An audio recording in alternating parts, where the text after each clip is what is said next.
కృష్ణా జిల్లాలో UltraTech cement factory కార్మికులు సమ్మె ఉద్రిక్తతకు దారితీస్తోంది. ఇచ్చిన హామీలను అమలు చేయడంలో యాజమాన్యం విఫలమైందని ఆరోపిస్తున్న కార్మికులు ఆందోళన విరమించేది లేదని తెగేసి చెబుతున్నారు.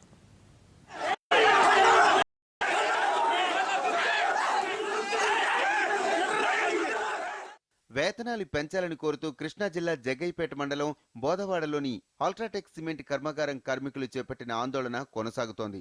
తమకు వేజ్ బోర్డు ప్రకారం వేతనాలు చెల్లించాలని, కార్డు హోల్డర్లను పర్మనెంట్ చేయాలనే డిమాండ్లతో గురు శుక్రవారం 730 మంది కార్మికులు విధులు బహిష్కరించి సమ్మెకు దిగారు. జేపీ సిమెంట్స్ అల్ట్రాటెక్ యాజమాన్యం కొనుగోలు చేస్తున్నట్లుగా ప్రకటించిన సమయంలో వేతనాలు పెంచుతామని వైస్ ప్రెసిడెంట్ ఎస్ఎన్ఎం సూరి ఇచ్చిన హామీని వారు గుర్తు చేశారు. ప్రస్తుతం యాజమాన్యం మారటంతో వేతనాలు పెంచాల్సిందిగా అడిగామని, ఇచ్చిన హామీని నిలబెట్టుకోకపోవడంతోనే తాము వచ్చింది అంటున్నారు కార్మికులు.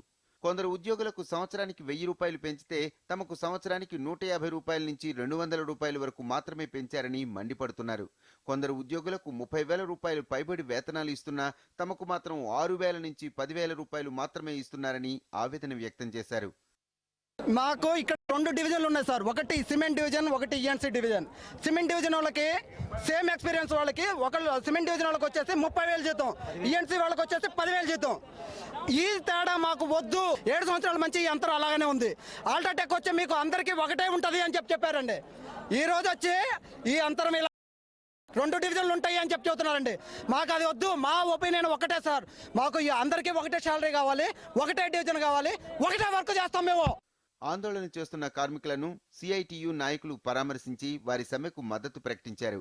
కార్మికులకు సిమెంట్ వేజ్ బోర్డు ప్రకారం వేతనాలు చెల్లించాలని, కంపెనీ మారినప్పుడు కార్మిక ప్రయోజనాలను కాపాడాలని కోరారు. అలాగే కొందరు జీతాలు పెంచి మరికొందరికి తక్కువగా పెంచడం దారుణమని మండిపడ్డారు. సెంట్రల్ గవర్నమెంట్ విధించిన దాని ప్రకారంగా ఈ రోజున మాకు కనీసం అన్స్కిల్డ్ పర్సన్ కి 18,000 రూపాయల జీతానికి వస్తుంటే ఈ రోజు స్కిల్డ్ పర్సన్ కూడా 7,000, 8,000 రూపాయలకి ఈ రోజు పనిచేసే దుస్థితి మనకు ఏర్పడింది.